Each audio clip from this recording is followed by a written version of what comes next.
টুকলি পকেটে করে কলম পড়ে নিয়ে দুটো ডিম খেয়ে পরীক্ষায় মাথায় হাত দিয়ে বসে আসে, আল্লাহ যা পড়লাম একটাও কিছু আসেনি কি গো। আর এই ফাঁকিবাজি করে চিটিংবাজি করে পড়াশোনা করে চাকরি তারা পাচ্ছে যারা ঘুষ দিচ্ছে 10 লাখ 20 লাখ 30 লাখ টাকা ঘুষ দিয়ে। কেউ ডাক্তার হচ্ছে, কেউ স্কুলের মাস্টার হচ্ছে, কেউ প্রফেসর হচ্ছে। আর যারা অরিজিনাল শিক্ষিত, যাদের মধ্যে কোয়ালিটি আছে, কোয়ালিফিকেশন আছে, কোয়ান্টিটি আছে, তারা গরিব বলে ঘুষ দিতে পারে না বলে তারা রাস্তায় কাজ করছে। আর কেউ চাকরি পেলে তখন মেয়ের বাপের একদম বুকে হাত দিয়ে বলছে আমার মেয়ের জন্য চাকরিওয়ালা ছেলে দেখেছি, চাকরিওয়ালা। তুমি চাকরিওয়ালা ছেলে দেখেছো তোমার মেয়ের জন্য, কিন্তু তোমার মেয়েটার যে ছেলের সঙ্গে বিয়ে দিয়েছো তার চরিত্র তুমি দেখোনি, তার নামাজ আছে কিনা দেখোনি, কোরআন আছে কিনা দেখোনি, দ্বীন ইসলাম আছে কিনা তুমি দেখোনি। তোমার মেয়ের বয়স 19 আর মেয়ের সঙ্গে যার বিয়ে দিয়েছো তার বয়স 35। এই হুজুর ঠিক বলেছে, বাবা ঠিক বলেছে। কত? 41 এর কাকু। কত বলো কি গো?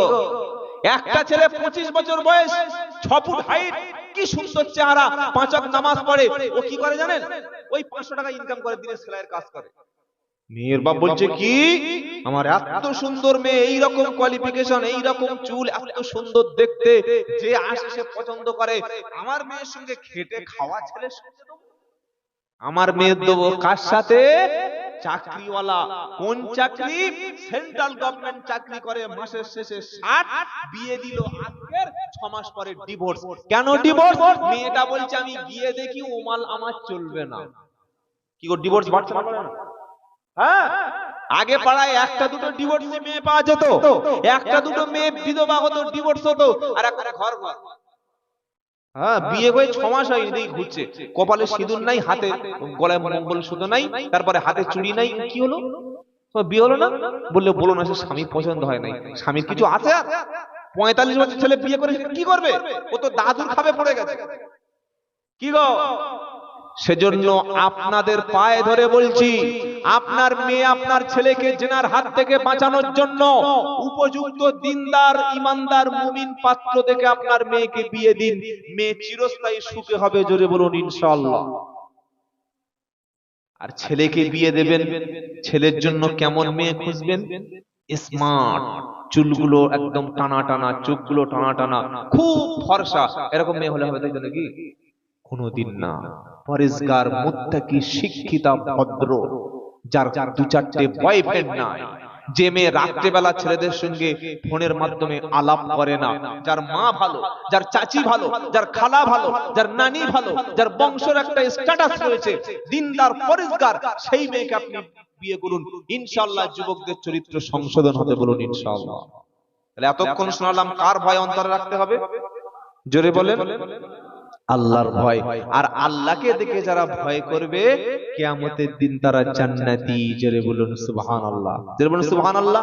বললে হুজুর আল্লাহ দেখে ভয় করলে জান্নাত পাওয়া যাবে? আল্লাহ পাক তাই শোনালো, আলিমান খাফা মাকামা রাব্বিহি ওয়া নাহান নাফসা আনিল হাওয়া। যে ব্যক্তির মনের মধ্যে আল্লাহর দিকে ভয় আছে, ও ব্যক্তি অবশ্যই হবে জান্নাতি। এবার বুখারী শরীফ থেকে একটা ঘটনা বলছি। হযরতে আবু হুরায়রা রাদিয়াল্লাহু তাআলা আনহু তিনি হাদিসটা বর্ণনা করেছেন। মুসা নবীর যুগটা হলো বনি ইসরাইল। এই বনি ইসরাইলের মধ্যে 3 জন বন্ধু ছিল, খুব ভালো তারা বন্ধু। যেখানে যেত 3 জন যেত, যা খেত 3 জন খেত, যা পড়তো 3 জন পড়তো। 3 জন বন্ধু বলো চলো বেড়াতে যাব। কি করতে যাব? চল বেড়াতে যাই। কোথায় যাবি রে? বলছেন সিকিমে যাই, বড় বড় পাহাড় আছে, সিকিম সিকিম সাপোজ। বেড়াতে যখন গেল, প্রচন্ড জোরে ঝড় শুরু হলো। আর ঝড় যখন শুরু হলো, তারা গুহার মধ্যে, পাহাড়ের তলায় গুহার মধ্যে প্রবেশ করলো। প্রচন্ড ঝড় এবং ভূমিকম্পের ফলে পাহাড়ের উপর থেকে বড় একটা পাথর এসে গুহার মুখটা বন্ধ হলো। এখন তো বিপদে পড়লে ফোন করি, তখন ফোন ছিল নাকি? 3 জন বন্ধু বলল, এখন আমাদের বাঁচার রাস্তা নাই, আমাদের কাছে ফোন তো নাই, খবর কি করে বাড়িতে পাঠাবো? আর বিশাল বড় পাথর ঠেললে, হাত দিয়ে সরালে পাথর পার হবে না। তখন 3 জন বন্ধু বলল, মরা ছাড়া কোনো উপায়। জোরে বলুন এ বাবাজিরা, আল্লাহ ভাইরা, আমরা যখন বিপদে পড়বো আমরা কোনোদিন মাজারে মান্নত করব না, বিপদে পড়লে আমরা কোনো নেতার বাড়িতে ছুটে যাব না, বিপদ মুসিবতে পড়লে ইমানদার ব্যক্তি প্রথমে আমার আল্লাহর জন্য 2 রাকাত নামাজ পড়ে আর কিছু সদকা করে। ওয়াস্তাইনু বিসসাবরি ওয়াসসালাহ। আমার আল্লাহ বলছে বান্দা বিপদ মুসিবত হয়েছে তুমি ধৈর্য ধরো, সবর করো, ভেঙে পড়ো না, তুমি আত্মহত্যা করো না, সুইসাইড করো না, তুমি টেনশন করো না, ডিপ্রেশন করো না। এই বিপদ চিরদিন থাকবে না, কেটে যাবে। যখন তোমার উপরে কোনো বিপদ হবে আগে তুমি 2 রাকাত নামাজ পড়বে আর আল্লাহর কাছে তুমি তোমার আরজু পেশ করবে, আমার আল্লাহ তোমার হেফাজত করে নেবে। জোরে বলুন। লোক বিপদ হলে মসজিদে যায় না ক্লাবে যায়? পার্টি অফিসে গেল, দাদা দাদা খুব বিপদে পড়ে দাদা। দাদা যখন লাথি মেরে লাত মেরে তেড়ে দিয়েছে, এবার মসজিদের সামনে এসে হু করে কাঁদছে। কি বুঝলেন?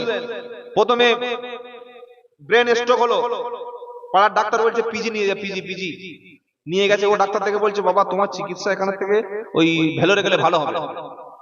3 লাখ টাকা জমি বিক্রি করেছে 1.5 লাখ টাকা, বিপদে পড়েছে।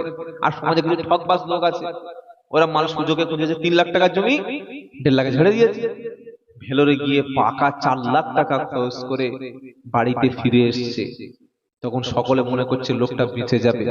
বাড়িতে এসে 1 মাস সুস্থ ছিল, 1.5 মাসের মাথা থেকে সেই ব্রেন স্ট্রোক, আবার একবার স্ট্রোক হয়ে গেছে। লোকটা বিছানায় পড়ে গেছে।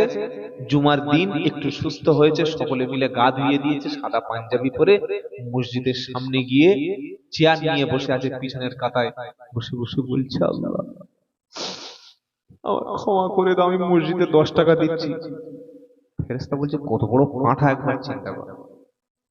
ভেলোরে দিল 4 লাখ টাকা আর মসজিদে কত?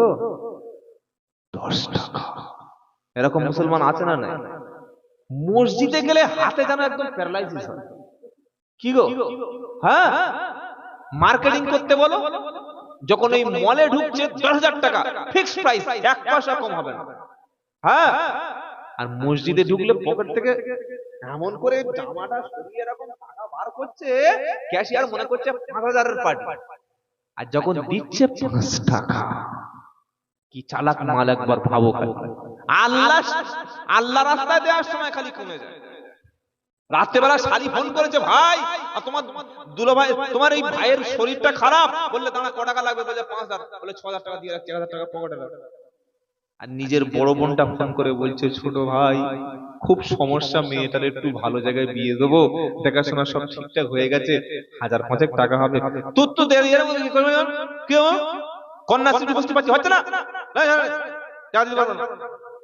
নিজের বোনের বেলায় তুমি নাকে কাঁদলে, আর যখন তোমার ভাড়া ভাইয়ের ব্যাপার হলো টুক করে ফোন পে করে দিলে। আল্লাহ আমার মতো চিটিং বাজে চেনে না, চেনে না? কি বলছেন না কেন? বন্ধুদের পাল্লা টাকা উড়িয়ে দিলে আর নিজের মায়ের পেটের ভাইকে তুমি ভাই বলে মনে করলে না, এরপরে তুমি দাবি করছো আমি মুসলমান। শ্বশুরকে আব্বা বলো, শাশুড়ি